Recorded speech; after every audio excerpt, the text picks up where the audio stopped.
ಮಂಡ್ಯ ತಾಲೂಕು ಚಿಂದಗಿರಿ ಕೊಪ್ಪಲು ಗ್ರಾಮದಲ್ಲಿ ಪುರುಷೋತ್ತಮ್ ಯೂಟ್ಯೂಬರ್ ಪ್ರತಿನಿಧಿಯವರ ಮನೆ ಅಗ್ನಿ ಅನಾಹುತಕ್ಕೆ ಸುಟ್ಟು ಕರಕಲಾಗಿದ್ದು, ಜಿಲ್ಲಾಡಳಿತ ಹಾಗೂ ಜನಪ್ರತಿನಿಧಿಗಳು ಈ ಕಡೆ ಗಮನ ಹರಿಸಿ ಪರಿಹಾರ ಕೊಡಿಸಿಕೊಡಬೇಕೆಂದು ಮನವಿ ಮಾಡಿದರು.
ಆಗಿ ಹಿಂದೆಗಡೆ ಮನೆ ಖರ್ಚಿರ್ಬೇಕಾದ್ರೆ ನೀರು ಸಪ್ರೇಟ್ ಆಗಿ ಆ ಕರೆಂಟ್ ನೋಡಿ ಇಲ್ಲಿ ಬೋರ್ಡ್ ಇದೆಯಲ್ಲ, ಆ ಬೋರ್ಡ್ ಇಂದ ಶಾರ್ಟ್ ಸಪ್ರೇಟ್ ಆಗಿ ಇಲ್ಲಿಂದ ವೈರಿಂದ ಮೋಟರ್ ಕಲೆಕ್ಷನ್ ಆಗಿ ಶಾರ್ಟ್ ಸಪ್ರೇಟ್ ಆಗಿ ಇಲ್ಲಿ ಬರ್ನ್ ಆಗಿದೆ. ಟಿವಿ ಮಡಗಿದಾಗ ಅದನ್ನ ಬೆಂಕಿ ತರ ಹತ್ಕೊಂಡು ಪೂರ್ತಿ ಇದೆಲ್ಲ ಆಗಿದೆ.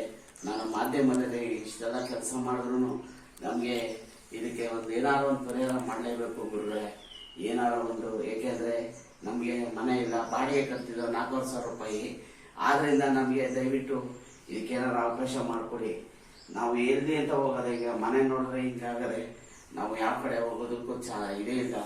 ದಯವಿಟ್ಟು ಇದನ್ನ ಮನೆ ನೋಡಿ ಹಿಂಗೆ ಕರ್ಕಲಾಗದೆ ಮನೆ ಸುಟ್ಟು ಹೋಗೋದಾಗಿದೆ. ಬಾಡಿಗೆ ಮನೆ ಓನರು ಸಹ ಕೇಳಿದ್ರೆ ನೀವೇ ಮಾಡಿದಿರಿ ಅಂತಾರೆ. ನಾವು ಯಾವತ್ತೂ ಹೇಳಕ್ಕೆ ಆಯ್ತಲ್ಲ, ಅದಕ್ಕೆ ಪೊಲೀಸರು ಕೊಡಿ ಅಂತ ಕಾಯ್ತಾ ಇದ್ದೀವಿ.